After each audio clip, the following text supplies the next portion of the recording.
Assalamualaikum warahmatullahi wabarakatuh. Terima kasih sudah hadir di sini.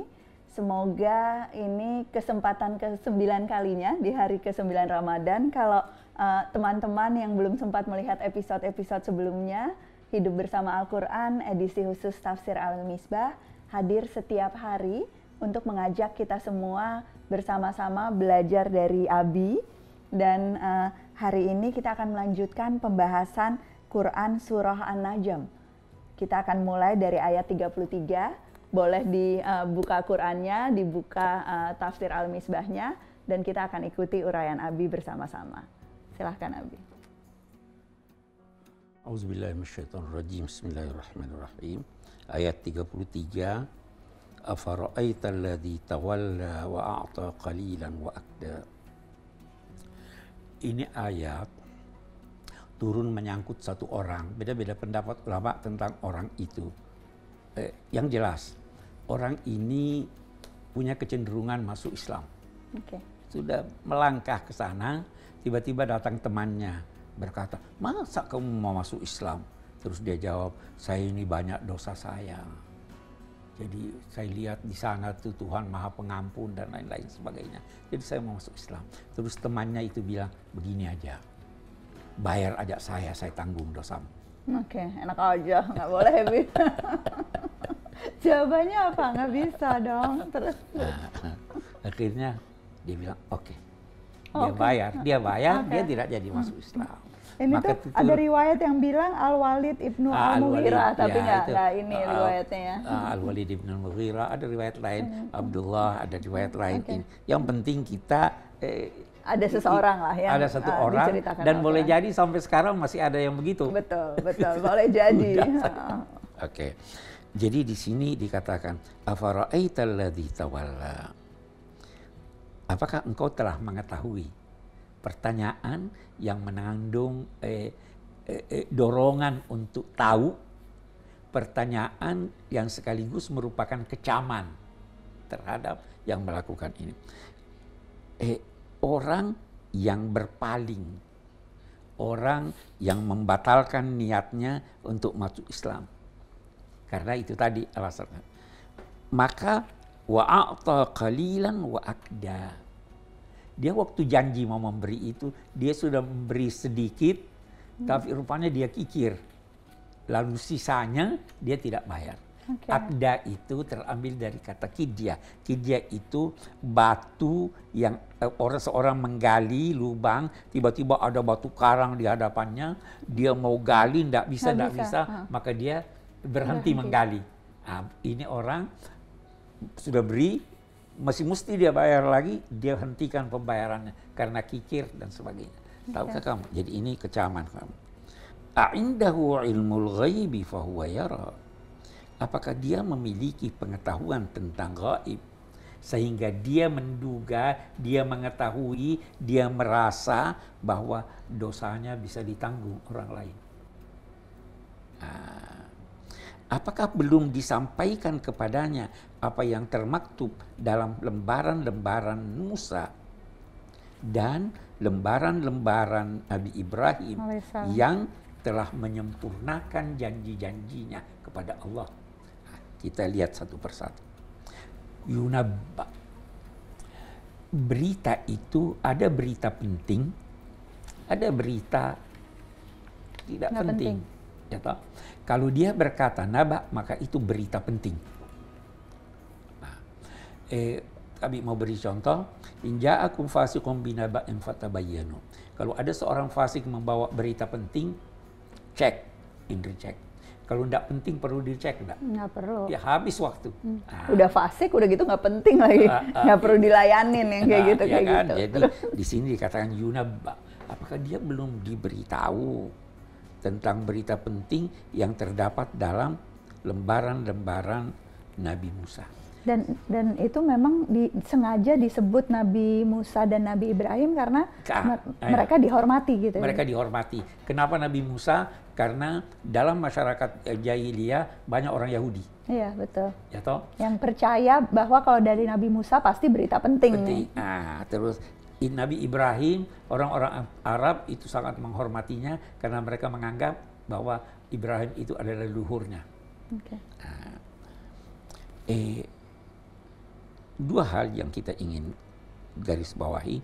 Suhuf Musa. Suhuf Musa itu lembaran-lembaran yang diberikan kepada Nabi Musa. Lembaran-lembaran itu, kata ulama, berbeda dengan Taurat. Jadi ada Taurat, ada lagi lembaran-lembaran. Sementara ulama berkata lembaran-lembaran inilah yang memuat the Ten Commandments. Ada yang berpendapat demikian. Ibrahim alladzi waffa. Ibrahim juga punya lembaran-lembaran. Nabi Ibrahim pun itu mendapatkan lembaran-lembaran ini. Hanya saja lembaran-lembaran Nabi Ibrahim itu oleh ulama tidak mengandung hukum. Tetapi dia hanya mengandung hikmah, dia mengandung kalimat-kalimat yang indah, yang berkesan dan sebagainya. Nah, isinya apa, Bi? Ini di ayatnya diterangkan apa yang disampaikan, berita apa oleh suhuf Musa dan Ibrahim? Salah satu di antaranya isinya yang ada di lembaran Musa dan Ibrahim, alla taziru waziratun wizra ukhra. Seorang yang berdosa tidak memikul dosa orang lain. Semua datang sendiri-sendiri. Semua mempertanggungjawabkan. Hanya kita mau katakan begini supaya jangan salah paham. Boleh jadi ada satu orang melakukan kesalahan. Anda lihat dan Anda restui. Anda ikut berdosa. Karena restu Anda. Ya kan? Jadi secara tidak langsung sebetulnya ada peran kita dalam kesalahan yang dilakukan. Iya, itu Nabi Soleh dianugerahi mukjizat unta. Hanya satu orang yang menyembelih. Tapi karena semua setuju, semua kena sanksi. Wa Ibrahim alladzi waffa alla taziru waziratun wizra ukhra wa alaysa lil insani illa ma sa'a.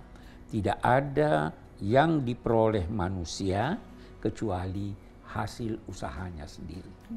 Nah, di sini itu sangat populer. Ayat ini diartikan bahwa hasil usaha itu bisa langsung, bisa tidak langsung. Siapa yang melakukan suatu kegiatan untuk pertama kalinya, lalu ditiru oleh orang lain, maka dia dapat pahala seperti pahala itu. Karena di situ kita punya peran juga, menjadi teladan, contoh. Anak yang baik itu usaha manusia yang mendidiknya dan sebagainya, ya kan? Pada guru dan orang tuanya. Sedekah jariah, walaupun dia sudah ini, itu tetap ilmu yang bermanfaat. Kita harapkan ini ilmu yang kita ajarkan itu punya manfaat untuk kita. Wa anna sa'yahu sawfa yura, dan bahwa dia punya usaha akan dilihat. Summa yujzahul jaza'al awfa, kemudian akan diberi balasan yang sempurna. Kita mau garis bawahi lagi. Balasan Tuhan itu ada dua. Ada di dunia, ada di akhirat. Pada prinsipnya, pelanggaran terhadap hukum-hukum alam, balasannya di dunia.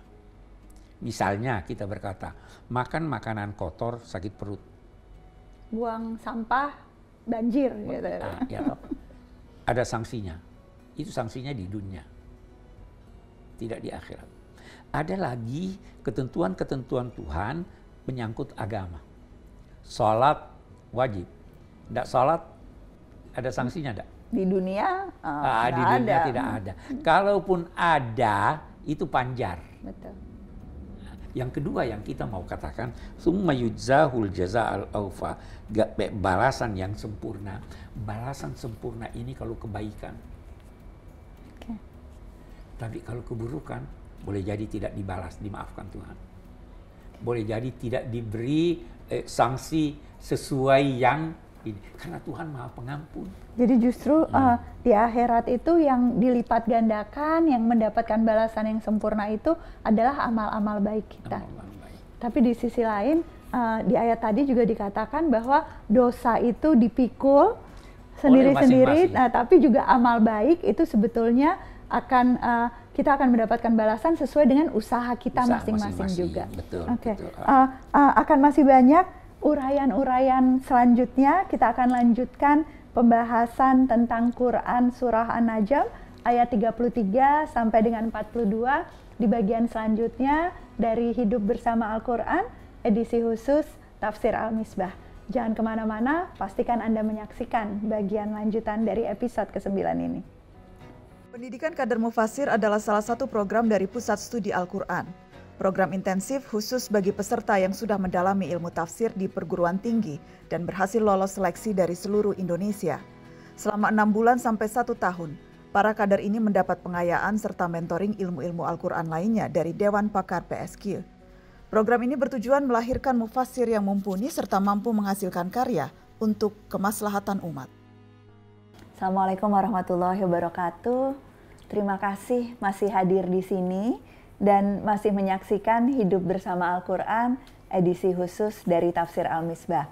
Sebelum kita melanjutkan pembahasan bersama Abi, Ella ingin memberi kesempatan kepada semua yang sudah mengirimkan pertanyaan. Ada satu pertanyaan yang terpilih hari ini.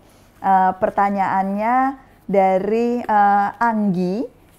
Namanya Anggi ini mengajukan pertanyaan tentang rahmat Allah yang sempat kita bahas di episode sebelumnya, Bi. Benarkah seseorang akan masuk surga hanya karena rahmat Allah? Lalu untuk apa amal-amal manusia? Tanya Anggi. Nah, ada Ustadz Abdurrahman Wahid. Ustadz Abdurrahman Wahid ini alumnus dari Bait Al-Quran, Pusat Studi Al-Quran, yang akan membantu menjawab pertanyaan dari Mbak Anggi. Silakan Ustadz. Assalamualaikum warahmatullahi wabarakatuh. Ada sebuah pertanyaan, benarkah seseorang akan masuk surga karena rahmat Allah? Lalu untuk apa perbuatan manusia ini? Baik, ada sebuah hadis tentang amal perbuatan tidak menjaminnya masuk surga kecuali karena rahmat Allah. Hal ini memberi peringatan kepada kita semua agar tidak ujub dan tidak mengandalkan amal perbuatan yang seberapa ini. Pada dasarnya, amal perbuatan sangat besar menentukan tingkatan di akhirat. Sebab itu, ulama berpendapat, amal ibadah seseorang bisa mengantarkan kedudukan tingkat di surga. Senada di dalam surat At-Taubah ayat 71-72, bahwasanya amal-amal baik manusia bisa mengantarkan menuju rahmat Allah dan ridhonya sehingga pada akhirnya mendapatkan surga juga. Wassalamualaikum warahmatullahi wabarakatuh. Terima kasih Ustadz Abdurrahman Wahid. Untuk teman-teman yang lain yang masih ingin mengirimkan pertanyaan, selalu kami tunggu. Dan untuk yang ingin belajar lebih jauh dari Ustadz Abdurrahman Wahid, seperti biasa bisa langsung cek di cariustad.id. Abi, mari kita lanjutkan pembahasan tentang kelompok ayat di surah An-Najm ini. Ada yang menarik dari lanjutan ayat ini. Dia dinyatakan di sini, wa anna ila rabbikal muntaha wa annahu huwa adhaka wa abka wa annahu huwa amata wa ahya. Tuhan memberi balasan yang sempurna. Wa anna ila rabbikal muntaha, dan bahwa kepada Tuhanmu saja berakhirnya segala sesuatu. Itu sebabnya kepada Tuhanmu saja. Tuhan pangkalan kita bertolak, tetapi Dia juga pelabuhan kita bersauh. Itu yang ingin dikatakan. Berakhir pada Tuhan. Hai manusia, kamu bersusah payah dalam segala hal. Paling tidak menarik kakimu dari daya tarik bumi. Banyak kesulitan, tapi pada akhirnya kembalinya pada Tuhan. Ini juga termasuk di dalam suhuf Ibrahim dan Musa. Jadi bukan cuma bahwa dosa ditanggung. Ini kata ulama, ini wa anna sa'yahu sawfa yura tsumma yujzahul jazaa'al awfa wa anna ila rabbikal muntaha, Baru dia katakan wa annahu huwa adhaka wa abka. Dan Tuhan yang memberi kamu potensi untuk tertawa dan menangis. Salah satu definisi manusia itu adalah banyak definisinya kan, binatang cerdas menyusui, makhluk sosial. Salah satu definisinya makhluk yang tertawa. Binatang itu tidak tertawa, hanya manusia yang tertawa. Dan Tuhan ingin kita tertawa. Tuhan ingin kita tertawa. Iya, Nabi itu paling banyak senyum. Tuhan ingin kita ceria pada tempatnya, iya kan? Betul. Tuhan ingin kita tawa, itu tanda bahagia. Betul. Wa abka, dia juga yang memberi potensi kita untuk menangis. Pada tempatnya kita menangis, pada tempatnya kita tertawa. Wa annahu huwa amata wa ahya, dan bahwa dia yang mematikan dan menghidupkan, dia yang menetapkan sebab-sebab kematian.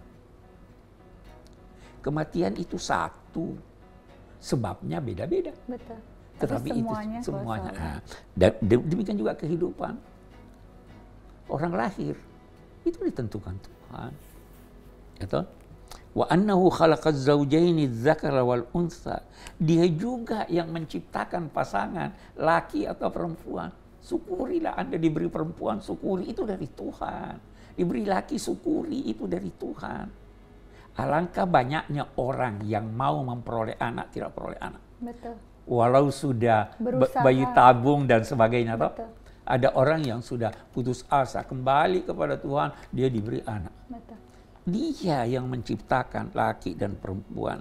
Dia ciptakan laki dan perempuan min nutfatin idza tumna. Hai manusia, sadarilah, asalmu itu hanya dari satu nutfah. Satu tetes. Tetes yang mengandung jutaan benih-benih manusia. Betul. Tuhan yang pilih benih ini yang bertemu dengan itu. Maka ini lahir. Dan itu semua ya sekali lagi seperti yang diuraikan di Suhuf Ibrahim dan Musa, menunjukkan kekuasaan Allah yang sangat mutlak. Gitu. Sangat mutlak, sangat mutlak, sangat mutlak. Kita diberi sebahagian dari kuasa Allah itu untuk kita gunakan sesuai dengan apa yang dikehendaki Tuhan untuk itu. Itu sebabnya kita jadikan khalifah. Betul. Wa anna alaihi nash'atal ukhra. Kemudian ada kehidupan baru. Setelah kematian, Tuhan yang melakukan kebangkitan baru yang lain itu. Di sana lain dengan di sini. Di sana tidak ada tidur. Di sini ada tidur. Di sana tidak ada dengki. Di sini ada. Tidak ada dengki. Ya kan? Betul. Banyak sekali bedanya. Oke. Wa annahu huwa aghna wa aqna, dan bahwa dia yang memberi kecukupan dan yang memberi kelebihan. Hai manusia, Tuhan yang mengatur. Tuhan berfirman, jangan tuntut dariku rezekimu buat besok. Karena aku tidak menuntut kepadamu mengamalkan kewajiban besok hari ini. Tapi yakinlah ada rezeki. Tuhan jamin rezeki itu. Tuhan yang mencukupkan. Dan Tuhan, kecukupannya ini bukan cuma dalam bentuk materi ya, Bi? Iya. Kecukupan jiwa tadi, karena di sebelumnya dibahas Iya. tentang sedih, tentang tawa, itu pun semua dari semuanya Tuhan. itu adalah bisa menjadi rezeki. Betul. Tangis itu bisa menjadi rezeki. Betul. Karena melampiaskan sebagian kesedihan kan. Ada berguna, bermanfaat untuk jiwa. Nah itu, oke. Wa annahu huwa rabbus syi'ra, kembali lagi, dan sesungguhnya dia itu adalah Tuhan asy-syar, bintang. Sama seperti pembuka ayatnya di An-Najm. ayat pertama. Jangan sembah bintang. Tuhannya bintang itulah yang kamu sembah. Jadi semuanya kekuasaan Allah yang mutlak. Nah, lanjutan ayatnya, Bi, kemudian ayat 49 ini. Wa annahu huwa rabbus syi'ra. Dia itu adalah Tuhan bintang yang kamu sembah, asy-sya'ra, Sirius. Dan ini nyambung ke ayat pertama Ke surah ayat An-Najm pertama, tadi. An-Najm. Betul. Dia Tuhannya, jangan percaya bahwa dia yang mengatur nasibmu. Tuhan yang mengatur nasibmu. wa annahu ahlaka 'adan al-ula wa thamuda fama abqa wa qauma nuhin min qabl innahum kanu azlamu wa atgha. Dia yang membinasakan kaum Ad. Kaum Ad itu sangat kuat menciptakan, membangun bangunan-bangunan yang tidak ada contohnya, kata Al-Quran, dan tidak ada samanya. Samud itu seniman, dia melukis gunung-gunung, ya toh. Tapi Tuhan, kekuatan, seni, teknologi tidak ada artinya kalau Tuhan mau. Lihatlah sekarang, Betul. Corona Mengubah dunia. kalau Tuhan mau. Ya. Wa qauman nuhin min qabl, dan kaum Nabi Nuh sebelum itu juga mereka itu lebih berlaku aniaya dan lebih melampaui batas. Kenapa berlaku aniaya, lebih berlaku? 950 tahun Nabi Nuh mengajak mereka tolak. Betul. Dan mereka adalah masyarakat pertama yang melakukan kedurhakaan. Wal mu'tafikata ahwa. Al mu'tafikatu itu negeri-negeri yang dibalikkan Tuhan. Apa itu negeri yang dibalikkan Tuhan? Kaum Nabi Lut. Dijungkir balikan. Kenapa dijungkir balikan? Kenapa, Bi? Karena dia menjungkir balikan dia punya naluri. Dan itu kemudian adalah balasan Allah. Balasannya juga jungkir balik. Mestinya kamu senang sama perempuan, kok kamu sama laki. Ini menjungkir balikan naluri, maka Tuhan menjungkir balikan mereka. Wal mu'tafikata ahwa faghasyaha ma ghasya, maka diliputilah mereka oleh aneka siksa, peliputan yang sangat besar. Dibinasakanlah mereka. Maka setelah kamu ketahui semua ini, fabi ayyi ala'i rabbika tatamara, maka nikmat Tuhanmu yang mana yang kamu ragukan?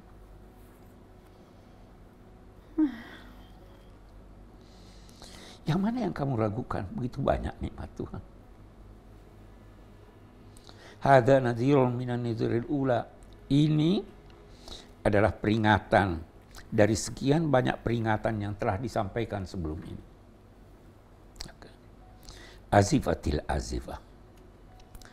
Telah dekat sesuatu yang akan datang. Kiamat. Kiamat itu sudah dekat. Tetapi jangan berkeyakinan bahwa dekatnya itu lantas besok atau lusa dan sebagainya. Dekatnya itu dibanding dengan keadaannya yang telah berlalu. Dunia ini sudah jutaan tahun. Jadi dekatnya itu bukan berarti tahun depan atau dalam waktu yang menurut kita dekat, tapi dibandingkan dengan usia alam semesta. Dibandingkan dengan usia. Atau bisa juga kita berkata dekat itu dalam arti karena dia bakal datang. Kalau yang sudah lalu sudah jauh. Azifatil azifah. Laisa laha min dunillahi kasyifah. Tidak ada untuk menghadapi kiamat itu dan siksa, kesulitan dan sebagainya. Tidak ada yang dapat mengangkatnya kecuali Allah.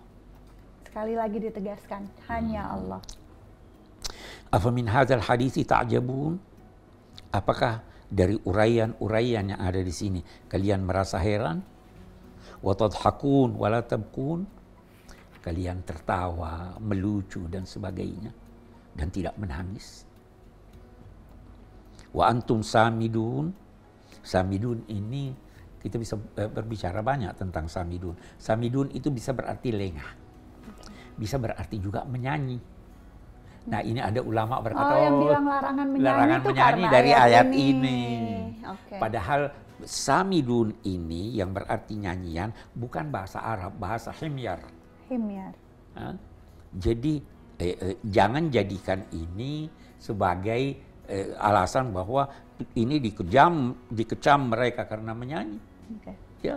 Karena maknanya berbeda gitu ya, justru di situ bahkan nyanyian yang mendorong kita untuk makin dekat kepada Allah, memuji dan sebagainya itu dianjurkan. Iya, kekasidahan itu bagus. Betul. Nabi disambut dengan nyanyian. Termasuk pada saat perang membangkitkan semangat juang dan sebagainya. Iya, itu ya kan. Antum samidun.